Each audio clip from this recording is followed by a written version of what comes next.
Hello Mark, I'm Justine, number 38, and I'm sophomore. A Saudi woman who dared to drive. Allow me to start this talk with a caution to everyone. You know that all over the world, people fight for their freedom, fight for their rights. Some battle oppressive governments, others battle oppressive societies. Which battle do you think is harder? Allow me to try to answer this question in a few coming minutes. Let me take you back 2 years ago in my life. It was the bedtime of my son, Abudi. He was 5 at the time. After finishing his bedtime rituals, he looked at me and he asked the question, "Mommy, are we bad people?" I was shocked. "Why do you say such things, Abudi?" Earlier that day, I noticed some bruises on his face when he came from school. He wouldn't tell me what happened. He was ready to tell. "2 boys hit me today in school. They told me, 'We saw your mom on Facebook. You and your mom should be put in jail.'"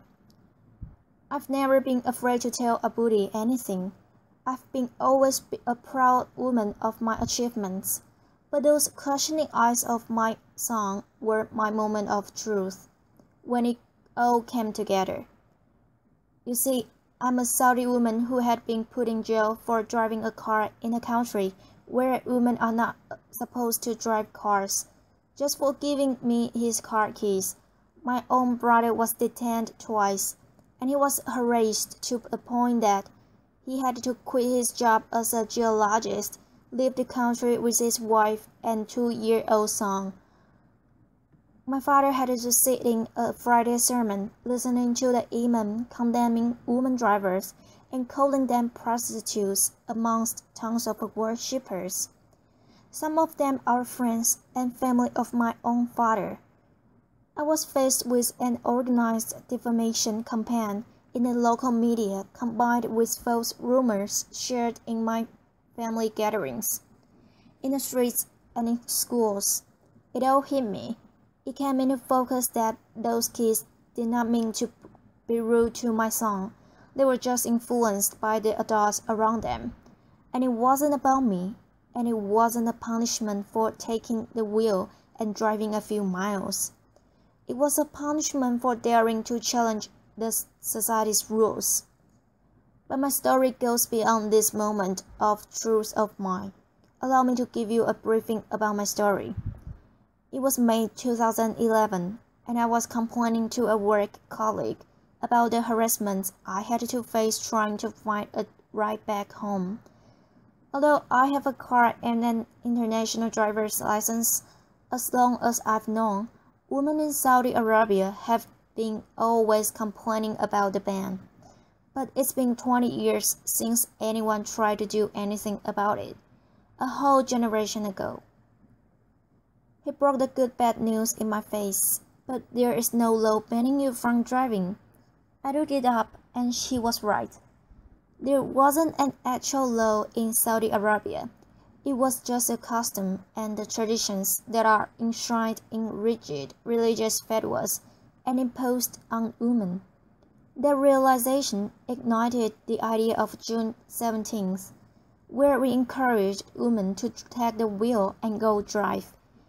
It was a few weeks later we started receiving orders.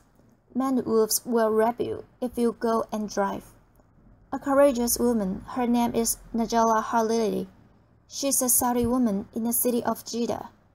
She drove a car and she announced, but she didn't record a video. We needed proof, so I drove. I posted a video on YouTube, and to my surprise, it got hundreds of thousands of views the first day. What happened next? Of course, I started receiving threats to be killed, raped, just to stop this campaign. The Saudi authorities remained very quiet. That really creeped us out. I was in campaign with other Saudi women and even men activists.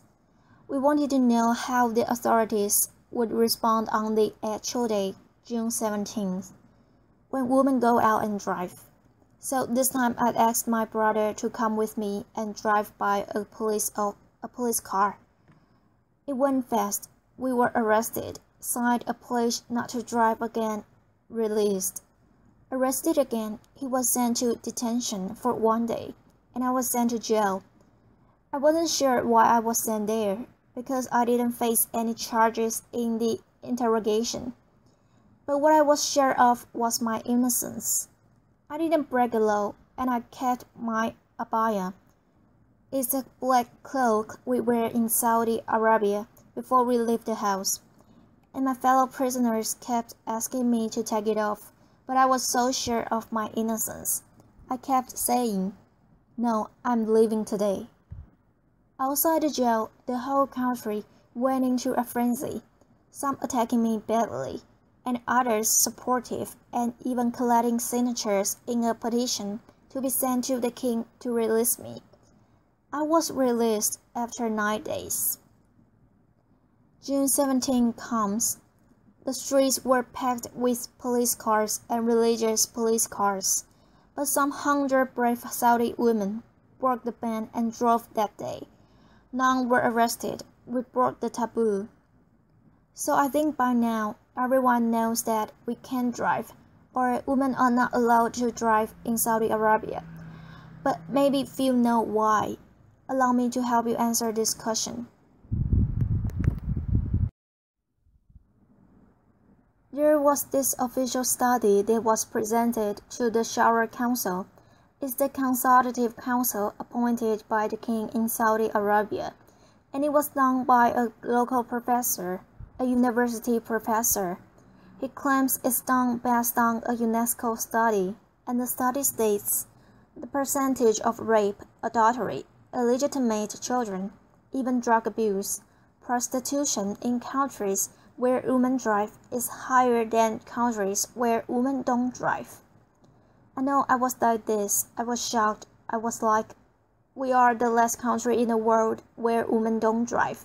So if you look at the map of the world, there only lives 2 countries, Saudi Arabia, and the other society is the rest of the world. We started a hashtag on Twitter marking the study, and it made headlines around the world. And only then we realized it's so empowering to mock your oppressor. It strips it away of its strongest weapon, fear. This system is based on ultra-conservative traditions and customs that deal with women as if they are inferior and that need a guardian to protect them. So they need to take permission from this guardian, whether verbal or written, or their lives. We are minors until the day we die, and it becomes worse when it's enshrined in religious fatwas based on wrong interpretation of the Sharia law or the religious laws. What's worse, when they become codified as laws in the system, and when women themselves believe in their inferiority, and they even fight those who try to question these rules. So for me, it wasn't only about these attacks I had to face. It was about living 2 totally different perceptions of my personality, of my person, the valiant back in my home country, and the hero outside. Just to tell you 2 stories happened in the last 2 years. One of them is when I was in jail. I'm pretty sure when I was in jail, everyone saw titles in the international media, something like this, during these 9 days I was in jail. But in my hometown, it was a totally different picture. It was more like this. Manal al-Sharif faces charges of disturbing public order and inciting women to drive. I know. Manal al-Sharif withdraws from the campaign. It's okay, this is my favorite. Manal al-Sharif breaks down and confesses, "Foreign forces incited me." And it goes on, even trial and flogging me in public. So it's a totally different picture. I was asked last year to give a speech at the Oslo Freedom Forum. I was surrounded by this love and the support of people around me, and they looked at me as an inspiration. At the same time, I flew back to my home country. They hated that speech so much. The way they called it a betrayal to the Saudi country and the Saudi people. And they even started a hashtag called Oslo Trader on Twitter. Some 10,000 tweets were written in that hashtag, while the opposite hashtag, Oslo Hero, there were like a handful of tweets written. They even started a poll. More than 13,000 voters answered this poll, whether they considered me a traitor or not after the speech. 90% said yes, she's a traitor. So it's these two totally different perceptions of my personality. For me, I'm a proud Saudi woman, and I do love my country. And because I love my country, I'm doing this. Because I believe a society will not be free if the women of that society are not free. Thank you. Thank you, thank you. Thank you, thank you, thank you. But you learn lessons from these things that happen to you. I learned to be always there. The first thing, I got out of jail, of course, after I took a shower. I went online. I opened my Twitter account and my Facebook page. And I've been always very respectful to those people who are opening to me. I will listen to what they say, and I would never defend myself with words only. I would use actions. When they said I should withdraw from the campaign, I filed the first lawsuit against the General Directorate of Traffic Police for not issuing me a driver's license. There are a lot of people also very big support, like those 3,000 people who signed the petition to release me. We sent a petition to the Shura Council in favor of lifting the ban on Saudi women, and there were like 3,500 citizens who believed in that, and they signed that petition. There were people like that. I just showed some examples who are amazing, who are believing in women's rights in Saudi Arabia and trying, and they are also facing a lot of hate because of speaking up and voicing their views. Saudi Arabia today is taking small steps toward enhancing women's rights. The Shura Council that's appointed by the king by royal decree of King Abdullah. Last year there were 30 women assigned to that council, like 20% of the council. The same time, finally, the council, after rejecting our petition 4 times for women driving, they finally accepted it last February. After being sent to jail or sentenced lashing or sent to a trial, the spokesperson of the traffic police said, "We will only issue traffic violation for women drivers."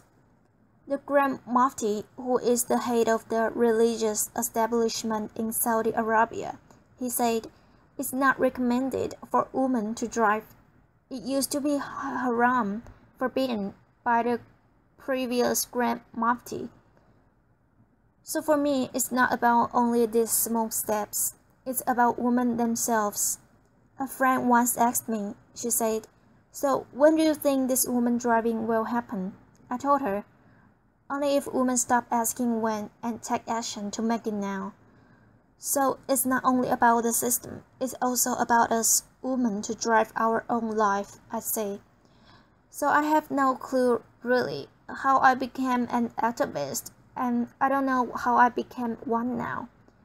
But all I know and all I'm sure of in the future, when someone asks me my story, I'll say, I'm proud to be amongst those women who lifted the ban, fought the ban, and celebrated everyone's freedom. So the question I started my talk with, who do you think is more difficult to face, oppressive governments or oppressive societies? I hope you find clues to answer that from my speech. Thank you, everyone. Thank you, thank you.